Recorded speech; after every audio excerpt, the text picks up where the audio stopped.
हम मरकुस के इंजिल निकाल लेंगे, उसका 12वां अध्याय और 13 से लेकर 17 पद तक। मरकुस के इंजिल उसका 12वां अध्याय 13 पद से लेकर 17 पद तक ऐसा लिखा है। तब उन्होंने उसे बातों में फंसाने के लिए कई एक फरीसियों और हेरोदियों को उसके पास भेजा, और उन्होंने आकर उससे कहा, हे गुरु, हम जानते हैं कि तू सच्चा है और किसी की परवाह नहीं करता, क्योंकि तू मनुष्यों का मुंह देखकर बातें नहीं करता, परंतु परमेश्वर का मार्ग सच्चाई से बताता है। तो क्या कैसर को कर देना उचित है कि नहीं? हम दे या ना दे? उसने उनका कपट जानकर उनसे कहा, मुझे क्यों परखते हो? एक दिनार मेरे पास लाओ कि मैं देखूं। वे ले आए, और उसने उनसे कहा, यह मूर्ति और नाम किसका है? उन्होंने कहा, कैसर का। यीशु ने उनसे कहा, जो कैसर का वह कैसर को, जो परमेश्वर का परमेश्वर को दो। तब वे उस पर बहुत अचंभा करने लगे। आइए हम लोग प्रार्थना में जाएंगे। प्रिय परमेश्वर, हम तेरे वचन की ओर मुखातिब हो रहे हैं, और अपनी बातों को जो तू हमें इनक्लोज करना चाहता, प्रकट करना चाहता, हमारे मन अंतकरण को तैयार कर, ताकि उसे हम अपने हृदय में संजो पाए। मानसून मसीह के मेरे पहुंचे नाम में समझ। मंडली कृपया बैठ जाए।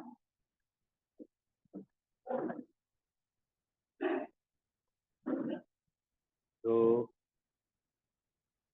माफी चाहते हैं, मतलब हम अपने तारतम्य को मैं स्थापित नहीं कर पाया है ना, जैसा कि मतलब आप लोग देख ही रहे होंगे कि चर्च के दौरान हम हमारी जो एक्टिविटीज थी ना, इन्ने उन्ने दौड़ रहे थे। हाँ, तो एक्चुअली कल भी हम लोग बिजी थे, और दुर्गापुर गए थे, मीटिंग थी, हमारे सिनेट से आए हुए थे moderator, deputy moderator, general secretary, और हमारे जो ट्रेजरर हैं, सीनेट के जो ट्रेजरर हैं हमारे डायसिस के हैं, सुब्रतो गोराई को आप जानते हैं, और वही आज सीनेट के ये ट्रेजरर। तो वो लोग आए हुए थे हम लोग से मीट करने, इसीलिए कल गिरते पड़ते 7:30 बजे पहुंचे। उसके बाद तो हम लोग सेलिब्रेशन चले गए, सेलिब्रेशन करने के लिए, है ना।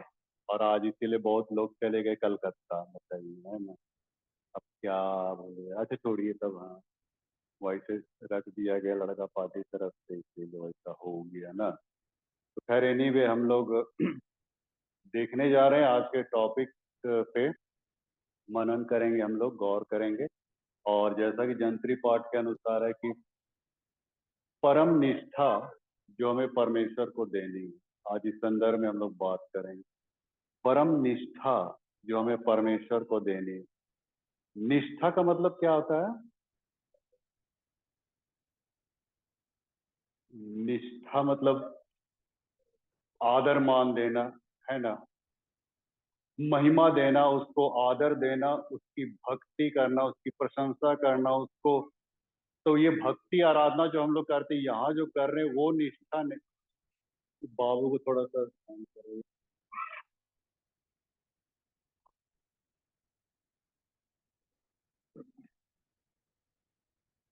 ये तो ये जो ये जो हम लोग भक्ति आराधना करते हैं चर्च में करते हैं, तो बात नहीं है। ये तो मतलब ये ऊपरी तौर तरीके के हो गए, लेकिन निष्ठा जो होती है ना, वो अपना सर्वोच्च प्रदान करना परमेश्वर को, अपना सर्वश्रेष्ठ, अपनी उत्तम चीजें, बातें, ऐसा कर पाएंगे। उत्तम से उत्तम, है ना। अभी आपका उत्तम सबसे एकदम लेटेस्ट ड्रेस, और यदि जो एकदम यूनिक और जो कोई देखा नहीं अभी तक, पहने नहीं है, वैसे वस्त्र को आप किसी गरीब को देना पसंद करेंगे, नीडी पर्सन को? ओबे नहीं करे, है ना। ओबे नहीं, क्योंकि आपका उससे इंटेलेक्चुअल ऐसा बन गया कि आप उसको छोड़ नहीं सकते हैं। अब परमेश्वर बोलेगा तुम हमको देबे करो, तब हाँ, अभी ना निष्ठा की बात आ रही है। अदरवाइज तो हम लोग तो अनुवारी एकदम पूरा हम लोग कर सकते हैं ना, विनती प्रार्थना गिरजा है ना, लाला सब कर सकते हैं। लेकिन निष्ठा अलग चीज होती है, तो बहुत मैंने डेप्थ लिए गए, और बहुत। बाबू को या तो बाहर ही ले जाइए, उनको थोड़ा दिक्कत है। बाबू को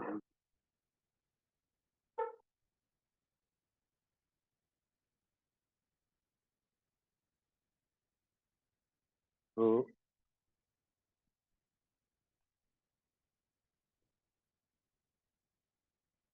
तो सवाल ये उठता है कि क्या हम परमेश्वर को निष्ठा दे सकते हैं?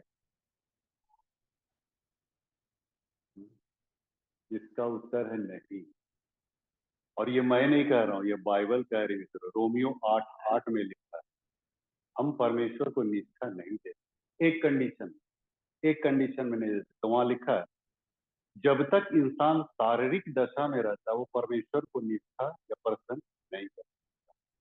शारीरिक दशा, शारीरिक दशा मतलब बाह्य मनुष्यत्व या पुराना मनुष्यत्व या आदम का जो स्वभाव है जो हमारे अंदर में, वो जब तक रहेगा तब तक हम परमेश्वर की निष्ठा नहीं कर पाएंगे। क्यों नहीं कर पाएंगे? क्योंकि गलाती 5:18-19 में बोलता है ना, शरीर के तो काम प्रगट प्रगट है ना, क्रोध, विरोध, लड़ाई झगड़ा, ईर्ष्या, द्वेष, नफरत, यही सारी चीजें निकलेगी। शारीरिक दशा क्या कहने का क्या मतलब? जो भी कि हम लोग शरीर में है, तो शारीरिक, ये शारीरिकता की जो बात आ रही है बाइबल में, ये दो तरीके से भी इसको एनालिसिस करती है शारीरिकता को, शरीर को। शरीर एक जो हमारा बॉडी हो गया, हमारा शरीर हो गया है ना, वो शरीर हो गया एक शारीरिकता का शरीर। ये जो हमारा जो पुराना मनुष्यत्व जो हमारे अंदर में राज करता है, जो हमारा स्वभाव है, आदम के द्वारा दी गई स्वभाव जो हमारे अंदर में विराजमान है, ये शारीरिकता को दर्शाता है। और इस पर जब तक हम लोग रहेंगे, ये कंडीशन है, शारीरिक मनुष्य कभी भी परमेश्वर को प्रसन्न नहीं कर सकता। रोमियो 8:8 में लिखा है। मैं नहीं कह रहा हूँ, बाइबल कह रही, परमेश्वर कह रहा है। तो कहने का मतलब शारीरिक दशा में रहते हुए हम परमेश्वर को वो निष्ठा नहीं दे सकेंगे जो परमेश्वर का क्राइटेरिया है, जो उसकी चाहत है, जो उसका ग्रीवांसस है, जो उसकी पकड़ है, या फिर जो उसका ये है, वो नहीं दे पाएंगे। तो दूसरे शब्दों में हम ये कहें कि जब तक इंसान शारीरिकता आत्मिकता में ना आ जाए, तब तक वो, आत्मिकता मतलब नया जन्म, आत्मिकता मतलब उद्धार, आत्मिकता मतलब पाप से जो छूट गया है, वो एक नया जन्म को प्राप्त किया, उद्धार पाया, वही व्यक्ति निष्ठा कर सकता है परमेश्वर। जी हाँ मित्रों, ये निष्ठा जो है ना, बहुत डेप्थ लिए हुए, बहुत गहराई लिए हुए, ये आसान नहीं है। या सरल शब्दों में हम लोग जो भी लाला कर दे, लेकिन निष्ठा, भक्ति, आराधना ये नहीं हुई। आपके हर जीवन के हर पल में परमेश्वर आपकी परीक्षा कर सकता है कि आप कितना स्टैंड करते हैं, सच्चाई पे खड़े रहने की हिमाकत कर सकते हैं कि नहीं। निष्ठा वहां पे है, ऐसे वैसे नहीं, बहुत बहुत मतलब ये है, टॉप लेवल का है निष्ठा। इसीलिए तो बाइबल का ही शारीरिक दशा वाला व्यक्ति भाग जाए, थोड़ी सी परीक्षा, थोड़ा सा प्रॉब्लम, थोड़ा सा सताहटे आएगा नहीं, वो परमेश्वर की निष्ठा करना भूल जाएगा, हथियार डाल दे। वही टिकेगा जो नया जन्म प्राप्त किया, ये जिसने प्रभु यीशु मसीह को प्राप्त किया, वो हर हाल में अंतिम क्षण तक उसकी निष्ठा करते रहे। और यही था मित्रों, ऐसा ही था, ऐसा ही हुआ। और यहाँ पे देखिए, परमेश्वर यीशु मसीह इसी चीज को यहाँ पे, वृतांत को यहाँ पे रखना चाहता है। ये जो फरीसी शास्त्रियों की जो भक्ति आराधना थी ना, ये सिर्फ ऊपरी तौर पे थी, ऊपर ऊपर थी, बाएं तरीके से थी। लेकिन परमेश्वर हमारे मन को देखना चाहता है कि हम मन से कितनी भक्ति कर रहे हैं, मन में कितनी निष्ठा पाले हुए हैं परमेश्वर के प्रति। अभी तो यहाँ लाला करेंगे, बाहर जाके फिर किसी को गाली गलौज, फिर किसी की चुगली बतियाना, फिर किसी का टांग खींचना, फिर, तो भैया हम हैं कौन? हम चर्च के अंदर वाले शख्सियत हैं या बाहर वाले शख्सियत हैं? निष्ठा तो गई, खत्म हो गई। अभी तक जो हमने यहाँ निष्ठा की तो वो खत्म हो गई। तो परमेश्वर एक्चुअली मन को देख रहा है ना। हमारे शारीरिक रूप से एक्टिविटीज क्या है, कितना हम लाला कर सकते हैं, कितना हम बोल सकते हैं, कितना हम मन ये कर सकते हैं, वो सब नहीं देख रहा। परमेश्वर एकदम मन को देख रहा। अब यहाँ पे देखिए ना, यहाँ पे भी कैसर को कर देना उचित है कि नहीं, शास्त्री फरीसी पूछ रहे हैं, लेकिन परम यीशु मसीह उनके मन को जानता था। ये दान के प्रति नहीं, इनकी इनका जो ये है दिमाग है, ये दान के प्रति नहीं जा रहा कि हमको कितना दान देना है, नहीं देना है, इससे उनको कोई मतलब नहीं है। उनको मतलब था कि यीशु मसीह को हम कैसे फंसाएं, है ना। देखिए, दान देना अलग चीज हो, और ये जो इनके अंदर में जो इंटेंशन चल रही थी, षड्यंत्र चल रहा था, यीशु मसीह को कैसा घेरा बंदी करें। निष्ठा इसमें है कि हमारा मन, हृदय प्रभु के प्रति कितना समर्पित, हम कितना दे रहे हैं, नहीं दे रहे हैं, उससे परमेश्वर को कोई मतलब। परमेश्वर तो यहाँ तक कह दिया ना कि अरे तुम तुम सुदाब का, जीरा का, सौंफ का दसवांश देते हो, लेकिन प्रेम न्याय दया को क्यों छोड़ देते हो? निष्ठा तो वहां पर है। अरे दसवांश दे के हम इतिश्री समझ ले, वो वो वो सही नहीं है। लेकिन परमेश्वर हमारे अंदर से क्या देखना चाहता है? प्रेम देखना चाहता है। उसका दसवांश दे रहे हैं, न्याय जजमेंट कर रहे हैं, दया किसी पे दिखा रहे हैं, उसका तो दसवांश देते नहीं, क्योंकि वो तो हमको भारी लगेगा ना। वो तो हमको भारी लगेगा। बाकी चीजें तो मतलब बहुत इजिली वे में हम लोग उसको फुलफिल कर लेते हैं। बहुत जगह ऐसा है बाइबल में, जो यीशु मसीह शास्त्री फरीसी को झिड़का है।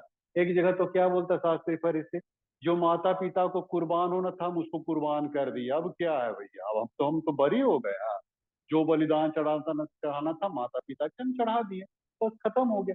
व्यवस्था को पूरा करने में उन लोग कोई कमी नहीं रहता था। लेकिन ये तो नहीं कि माता पिता के नाम से बलिदान कर दिए, हाँ तो हो गया, पाप बलि अन बलि दोष बलि हो गया, नहीं। वैसा थोड़ी, माता पिता की सेवा करने बोलता है तो शास्त्री फरीसी लोग का सिर्फ ऊपरी ताम झाम था। इसी के चलते उसकी निष्ठा जो थी शास्त्री फरीसियों की, वो बोलता है ना यीशु मसीह, तुम लोग तो चूना फिरी हुई कब्र के समान हो, जो ऊपर से सुंदर दिखाई देता है लेकिन अंदर तो माने बिल्कुल खत्म है। हाँ, यीशु मसीह इसीलिए डांटते रहते हैं उन लोग को। माने सारा कुछ जानते हैं, परमेश्वर ने, यीशु मसीह ने सब कुछ को मन से रिलेट कर दिया है। इंसान के हृदय से सारा तार जोड़ दिया है ना, सारा तार कनेक्शन सारा हृदय से जुड़ा हुआ, ऊपरी एक्टिविटी से नहीं जुड़ा हुआ। यीशु मसीह सब कुछ देखता है, समझता है, जानता है। तो निष्ठा कहने का मतलब, निष्ठा माने हम अपने जीवन के सर्वश्रेष्ठ चीज को हम लोग दे सके, ऐसा होता है निष्ठा मित्र।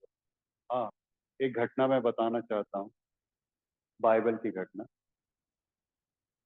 दाऊद के विषय में। दाऊद ने पाप किया। कितने पाप किए? दाऊद ने कितने पाप किए? दो। और किसी के कुछ? कविता बोले दो। और बहुत लोग बोलते हैं पवित्र आत्मा प्राप्त व्यक्ति पाप नहीं कर सकता। यहाँ पे दाऊद के एक नहीं, दो नहीं, तीन तीन पाप है। तो आज हम दो पाप तो हम लोग जानते ही हैं, बेतसबा से व्यभिचार करना और उसके पति उरिया को मरवा डालना। लेकिन एक पाप और है जो आपको अ, जल्दी हम लोग देख नहीं पाते हैं, लेकिन वो है इजरायलियों की गिनती लेना। उस घटनाक्रम को मैं यहाँ पे बताना चाहता हूँ। हम फिर निष्ठा में ही आ जाए। इजरायलियों की गिनती करना, ये दाऊद ने सोचा कि चलो हम इजरायलियों की गिनती करेंगे। हालांकि ये परमेश्वर के जुरिडिक्शन में नहीं था कि तुम इजरायलियों की गिनती करो। ये इजरायलियों की गिनती करना माने, आपको तो ऊपरी तौर पे ये पता लगेगा कि मतलब इसमें गलत क्या है। अगर हम सेंसस कर रहे हैं, अपने चर्च का सेंसस कर रहे हैं, कहीं भी सेंसस कर रहे हैं, तो इसमें गलत क्या है? लेकिन गलत था, गलत इस मायने में था कि दाऊद अपने ऊपर घमंड करना चाहता था कि मेरे पास कितना ये है ना। अब ये तो पढ़े हम लोग ने, पत्री में पढ़े ना, एलिया भी घमंड कर गया था, हमको छोड़ के और कोई नहीं बचा परमेश्वर, है ना। कि परमेश्वर क्या बोला, अरे 7,000 पुरुष अभी भी मैं बचा के रखा हूँ जिन्होंने बाल के आगे घुटना नहीं टेका, बाल देवता के आगे, तुम क्या घमंड कर रहे हो जी? एलिया के अंदर में भी घमंड आ गया था। अभी हमने पढ़ा तुरंत की पत्री में, नहीं, एलिया के अंदर में भी घमंड आ गया था कि मैं ही अकेला बचा हूँ जो अहाब और इजबेल से टक्कर ले लिया है। हाँ, परमेश्वर बोला अरे 7,000 पुरुष अभी भी मैं बचा कर। तो ये जो है ना, एक गिनती का गेम जो होता है ना, ये बहुत खतरनाक होता है। तो दाऊद का सेंसस करना गलत इस मायने में था कि उसके अंदर घमंड आ रहा था। अभी बहुत सारे पास्टर्स लोग, मैंने इस चीज को अनुभव किया है।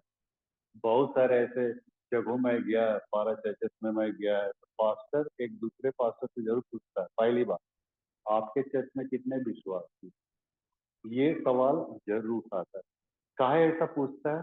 वो टेली करता है, आपसे मेरा अधिक है, हम मेरे पास 15 घर परिवार है, आपके पास तो 10 है, इस टाइप से इनडायरेक्टिव है।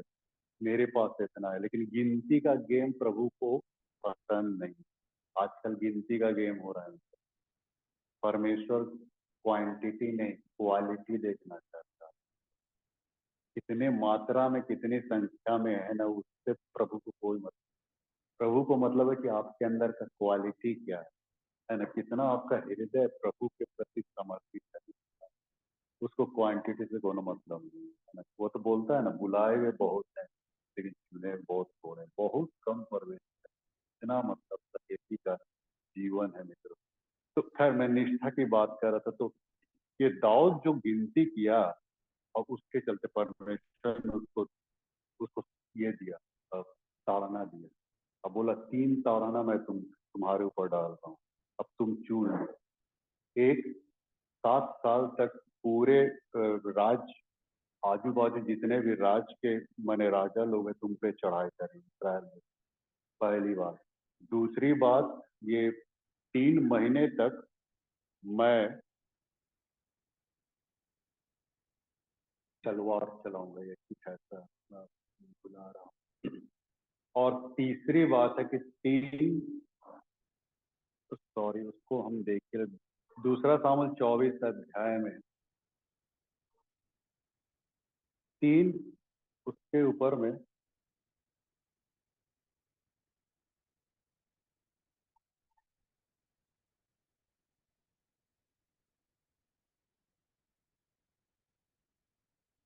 3 विपत्तियां मैं दिखाऊंगा 12 पद से। दूसरा सामुएल 24 अध्याय के 12 पद से। पहला विपत्ति बोल रहा था 7 वर्ष का अकाल पड़ेगा। दूसरा विपत्ति था 3 महीने तक तेरे शत्रु तेरा पीछा करते रहेंगे, 3 महीने तक तेरा शत्रु तुम्हारे ऊपर में वार करेंगे। और तीसरा जो विपत्ति डाला था, 3 दिन तक मरी फैलेगा तुम्हारे इज़राइल देश में। और तब दाऊद ने कहा कि मनुष्य के हाथ में पड़ने से अच्छा परमेश्वर के हाथ में पड़ना ही अच्छा है। तो 3 दिन तक उन्होंने तीसरा विपत्ति को चुना और 3 दिन तक मरी फैलाया। और मरी इस रूप में था कि बाइबल कहती है कि 70,000 इजरायली खत्म हो गए उस मरी में। और जब भेड़ों को भी मैंने मारने लगा परमेश्वर, उन पर भी विपत्ति श्राप आ गया, तो दाऊद ने प्रार्थना किया कि जानवरों को कुछ ना होने दिया। मनुष्य की गलती है, मनुष्य भुगतेगा, जानवरों को मत कीजिए। तब परमेश्वर ने कहा कि तुमको एक प्लॉट चुनना पड़ेगा, वहां एक वेदी बनाना पड़ेगा, और उस वेदी में तुम बलिदान करोगे, तब हम जाके मेरा क्रोध शांत। और तब दाऊद चला गया अरौना अबूसी पे। गाद नाम गाद नाम का एक नबी था, उसने दाऊद को कहा, और दाऊद गया यब अरौना यबूसी नाम करके उसके पास गया। अब बोला कि मुझे तेरा खलिहान चाहिए। और यबूसी इतना मतलब अ, नरम दिल का था, या कहना चाहिए काफी दिलदार था। उसने कहा कि मेरा खलिहान तुझको मैं दे देता हूँ, और जो भी पाप बलि, अनबलि, दोष बलि, जो भी बैल चढ़ाना है वो भी बैल मैं तुमको देता हूँ। और जो भी लकड़ी है ईंधन का, वो ईंधन का भी लकड़ी, ये बैल के ऊपर जो जुआ रखा उसको भी मैं तुम्हें, सब कुछ मैं तुम्हें दे देता हूँ। आप यहाँ पे वेदी बनाइए और आप। लेकिन जानते हैं दाऊद क्या बोलता है? दूसरा सामुएल 24:24 में वो क्या कहता है कि मैं इस बलिदान को सेंतमेंट नहीं चढ़ाने का। यहीं पे निष्ठा की बात आ रही है। मैं इस बलिदान को जो मैं चढ़ाऊंगा, तुम्हारा खलिहान जो मैं खरीद लूंगा, उसको तुम्हारे फोकट में नहीं लूंगा, फ्री में नहीं लूंगा, फ्री ऑफ कॉस्ट नहीं लूंगा, मैं इसका दाम चुकाऊंगा। निष्ठा में यहाँ पे बात को मैं कहना चाह रहा हूँ टू द पॉइंट। जब हम निष्ठा और भक्ति की बात करते हैं तो मूल्य चुकाने की भी बात आ जाती है। अदरवाइज ऐसा नहीं होगा। मैं मूल्य चुकाना, अपने आप को मैंने इन्वेस्ट कर देना, दे देना। अरे प्रार्थना तो कोई भी कर ले, प्रार्थना तो बहुत आसानी वे में हम लोग कर लेते हैं, क्योंकि उसमें कोई खर्च नहीं ना है भैया। प्रार्थना में तो सिर्फ शब्दों को निकालना, बोलना। लेकिन जहां इन्वेस्टमेंट की बात आ रही वहां तुरंत हाथ पीछे खींचने नहीं, ऐसा होता है। जहां इन्वेस्टमेंट की बात आए तो हमारे जो इतना जो कर पैसे, जहां बात अपने की इंसान जाता है, सारा निष्ठा भक्ति पा कितना धड़ल्ले से प्रार्थना कर रहा था बाबा फलाना। अभी तो उनसे कुछ ये मांग लिया गया थोड़ा सा ये चीज, तो बस परे देखने लगा। मूल्य नहीं चुका सकते। दाऊद को देखिए, बोला कि हम फ्री ऑफ कॉस्ट नहीं लेंगे, हम इसका मूल्य चुकाएंगे, बिना मूल्य चुकाए हम सेंट में बलिदान हम नहीं। सीधा बोल दिया। कहने का वही मतलब। निष्ठा में मूल्य चुकाना पड़ता है, कॉस्ट देना पड़ता है, अपने आप को इन्वेस्ट करना पड़ता है। हम कितना इन्वेस्ट हो रहे हैं आज अपने आप, कितना मूल्य चुका पा रहे हैं। अभी देखिए ना, मूल्य चुकाने के बाद पैसों की बात आ गई। दुर्गा पूजा हुआ अभी, दुर्गा पूजा में बाप चितरंजन तरफ 1000 1500 ले, एक एक जन से, एक एक घर से 1000 1500 ले। अभी कन्वेंशन हो रहा है मित्रों, कौनो पैसा निकालने का किसी का ये नहीं है, मतलब हाँ बताइए। और निकलबो करेगा तो 50 100 से ज्यादा नहीं। हाँ, तो भैया परमेश्वर के सामने हम दुर्गा मैया को कहीं सर्वश्रेष्ठ साबित कर देंगे भैया? दुर्गा मैया को इतना ज्यादा हाईलाइट का, इतना ज्यादा तवज्जो इंपॉर्टेंस देना, उसकी जगह तो परमेश्वर को कोई स्थान ही नहीं दे रहे, तो निष्ठा कहाँ भैया? हम जो चर्च में यहाँ भक्ति कर रहे हैं, कहाँ गई निष्ठा? सब चली गई है निष्ठा। अभी कन्वेंशन होगा, परमेश्वर के वचन का प्रचार किया जाएगा, पंजाब से बुलाया जा रहा है, काफी बजट है इसका, बजट बढ़ गया थोड़ा सा। उसके लिए हम 2 महीना से हम यहाँ मांग रहे हैं कंट्रीब्यूट कर, लेकिन कौनो अभी 4 ठो लेडी दी है, 4500 आ गया, तो चारे लेडी में 4500, बताइए कितना देता दूर तब। तो इतना मतलब अभी 4 लेडी ने दिया है, और भी किसी को दिया होगा, किट्टी दा को दिया होगा। तो बहुत ही अभी देखिए रेशियो में बहुत ही कम जा रहा है। तो कहने का वही मतलब मित्रों, मैं कहना चाहता हूँ, दोषारोपण आप पे नहीं कर रहा हूँ, लेकिन मैं आपको कहना, खुलेआम मैं प्रचार करता हूँ मित्रों, हम परमेश्वर को किसी भी देवी देवता सर्वश्रेष्ठ हम ना जाने मित्रों, है ना। परमेश्वर को जो है, परमेश्वर को तो प्रभु ने तो वही कहा, जो सरकार का है सरकार को दो, कैसर का है कैसर को दो, और जो परमेश्वर का परमेश्वर को दो। तो परमेश्वर को देने के लिए हमारे पास कोई भी ये चीज नहीं। जहाँ इन्वेस्टमेंट की बात, मैंने कहा ना, मूल्य चुकाना पड़ता है, बिना मूल्य चुकाए आपकी निष्ठा नहीं हो सकती। इसीलिए मूल्य चुका जब भी चुकाना हो मूल्य, तो आप उसका इन्वेस्टमेंट कीजिए। मैं ये नहीं कर रहा हूँ कि आप पैसे से ही इन्वेस्टमेंट कीजिए, लेकिन आप अपने जीवन को सर्वस्व होम करना पड़ जाएगा। इतना मतलब परमेश्वर निष्ठा चाहता है मित्र। अब्राहम से देखिए, भक्ति लिया, आराधना लिया, निष्ठा लिया, तो कैसे करके लिया? बोला अपने बेटे को बलि कर। और ऐसा ऐसा कंडीशन था, अब्राहम से सवाल कर सकता था, अरे प्रभु, आपने ही तो सारा के गर्भ को खोला, एक ठो तो पुत्र तूने दिया, उसको भी तू ले रहा है। ऐसा कोई भी आर्गुमेंट अब्राहम ने नहीं किया। निष्ठा यहाँ पे मित्रों, कि अपने शारीरिक, जो भी अपना जो सांसारिक जो रिलेशनशिप है, उसको कहीं, उससे कहीं अधिक महान परमेश्वर को दिया। महानता है ना, निष्ठा, भक्ति, आराधना। इसीलिए वो ये नहीं कहा कि तूने एक पुत्र दे दिया फिर एक ले रहा है, फिर तू बोलता है कि मैं तेरे पुत्र से वंश चलाऊंगा। कैसे चलाएगा वो भी मैंने, लेकिन ऐसा कुछ नहीं किया, है ना। परमेश्वर मांगा, वो दे दिया। ऐसा तो होता है, मूल्य चुकाना पड़ता है। अगर आपका मूल्य नहीं चुका पा रहे, इन्वेस्टमेंट नहीं कर पा रहे हैं आप, तो अपना कॉस्ट अदा नहीं कर रहे परमेश्वर को किसी भी रूप में, तब आपकी प्रार्थना, गिरजा, विनती सब एक माने पाखंड कह सकते हैं। तो मित्रों, मैं आपके ऊपर कोई ब्लेम क्लेम नहीं लगा रहा हूँ, लेकिन ये परमेश्वर की बातें हैं जिसको मैं बिल्कुल खोल के बतिया देता हूँ, है ना। तो इसको आप लोग बहुत ही संजीदगी से लीजिए, आसान मत लीजिए, है ना। आज जो हम यहाँ पे बता के चल जाएंगे, फिर हम लोग कहाँ कहाँ चल जाएंगे, मतलब रिटायर हो जाएंगे या फिर ट्रांसफर हो जाएगा, लेकिन ये सारी बातें हमेशा इस चर्च में गूंजती रहेगी। तो निष्ठा, भक्ति, आराधना, महिमा आपको देनी है, तो आप समझ जाइए कि आपका जीवन दांव पे लग गया है ना। दांव पे खेलना पड़ेगा, जुआ खेलना पड़ेगा, आपको बलिदान तक होने की संभावना है मित्र। तो वैसी निष्ठा परमेश्वर चाहता है। तो खैर, परमेश्वर आप सबों को बहुत आशीष दे। God bless you. आई। प्रिय परमेश्वर, हम तेरे सन्मुख अपने पास हम तेरे को लाते हैं पिता, हम धन्यवाद देते हैं कि तूने इस निष्ठा, भक्ति, आराधना की बात जो तूने चलाई, ये बहुत ही गंभीर, बहुत ही डेप्थ भी है पिता। और इसमें हमें कई प्रकार की कीमतें चुकानी पड़ती है, हो सकता है पैसों की, हो सकता है हमारे हमारे अपने जीवन की। हम किस रूप में उस समय अदा करते हैं, ये हमारे लिए चुनौती की बात आ जाती है। और वहीं पे निष्ठा, भक्ति, आराधना तेरे प्रति वो काम आती है जो तुझे ग्रहण योग हो। छोटी सी प्रार्थना मांगती हूँ।